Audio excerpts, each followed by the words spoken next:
Good morning Modi ji. अरे क्या बात है अमित, आज अकेले ही आए? अरे हाँ, वो कोरोना चल रहा था ना, इसलिए सबको डर लग रहा है। अरे तो कोई बात नहीं, आज की राजनीति सिर्फ तुझे ही पढ़ा दूंगा।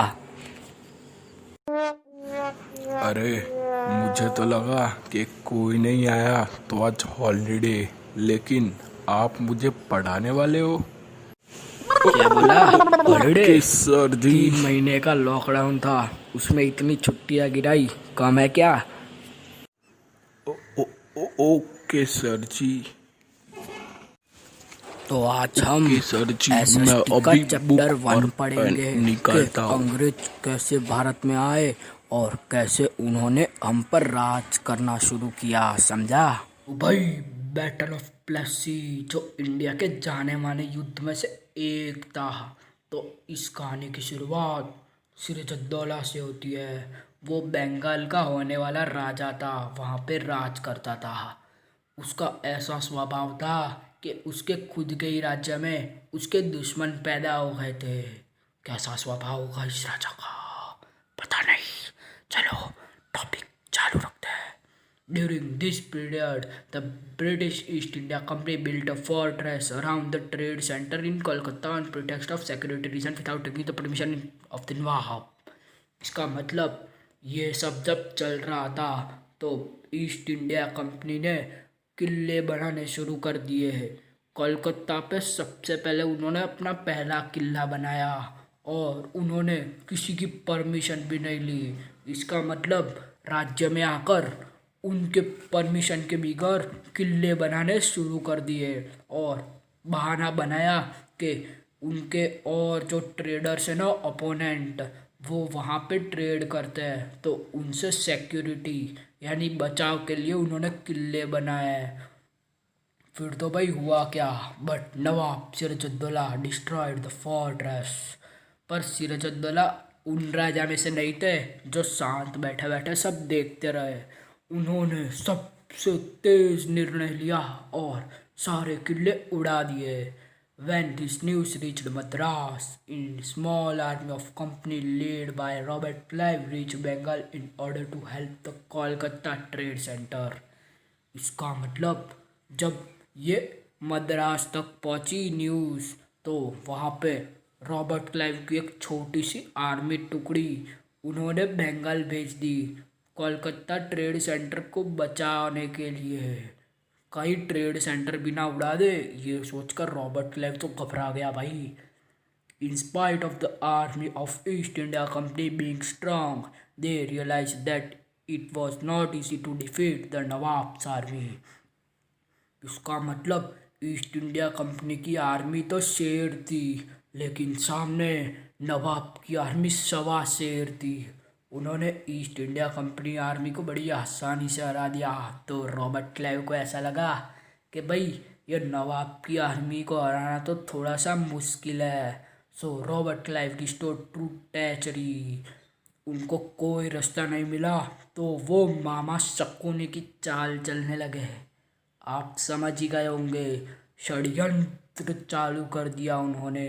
एक conspiracy was plan in order to defeat the nawab, in which the nawab's commander in chief Mir Jafar and Seth Amichand were coaxed to join on the pretext of the Nawab is unnecessarily harassing the people।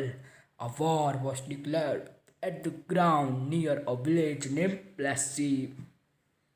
फिर तो क्या, नवाब के विरोध में एक बहुत बड़ा षड्यंत्र चल रहा था और उनमें नवाब के खुद के commander in chief Mir Zafar और सेठ अमीचंद भी आ गए थे। जी हाँ, आपने पहले पढ़ा ही होगा कि उनके ऐसे स्वभाव के कारण उनके खुद के देश में उनके ही ओपोनेंट यानी दुश्मन भरे पड़े थे। तो भाई यही दो दुश्मन है।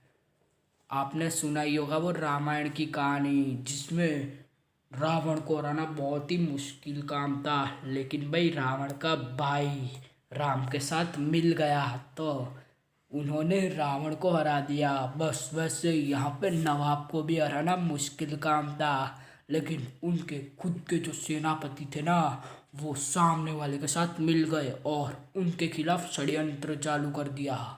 और वहाँ पे ईस्ट इंडिया कंपनी ने बंगाल पे वॉर घोषित कर दिया, यानी चढ़ाई कर दी।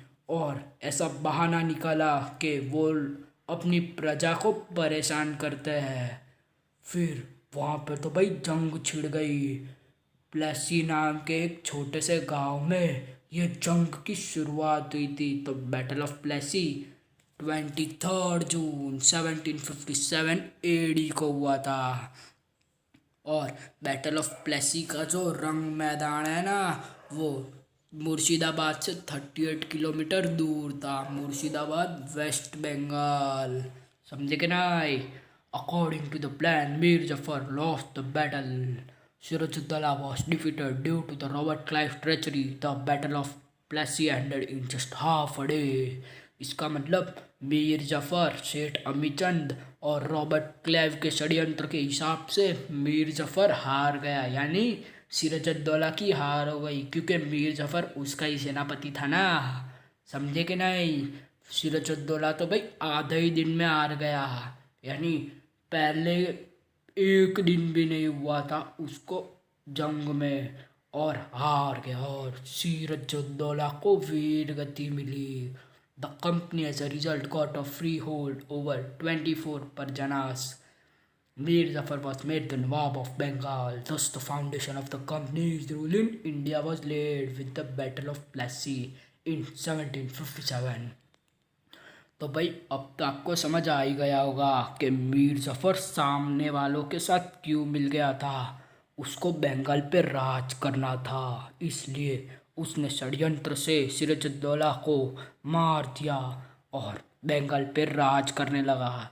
लेकिन उसको पता नहीं था ईस्ट इंडिया कंपनी भी उसके पीठ पीछे षड्यंत्र ही रच रही है, ये उसको आगे पता चलेगा। तो उस दौरान ईस्ट इंडिया कंपनी को 24 परजनास मिल गए, यानी उनके राज में आ गए। फिर यहाँ से ही उनने अपना शासन चालू कर दिया, हमारे पर राज करना शुरू किया। The foundation of East India Company in India was laid down with the battle of Plassey 1757। देखो यहाँ पर स्पष्ट अक्षरों में लिखा है कि 1757 में बैटल ऑफ प्लेसी हुआ था ना, वहाँ से ईस्ट इंडिया कंपनी का भी राज शुरू हो गया था। तो वीडियो पसंद आया तो मेरे वीडियो को लाइक करो, शेयर करो और सब्सक्राइब करो, और सब्सक्राइब करना बिल्कुल फ्री है। अरे रुको रुको रुको रुको रुको, एक बात कहनी तो रह ही गई, ध्यान लगा के सुनना। चिक चिका।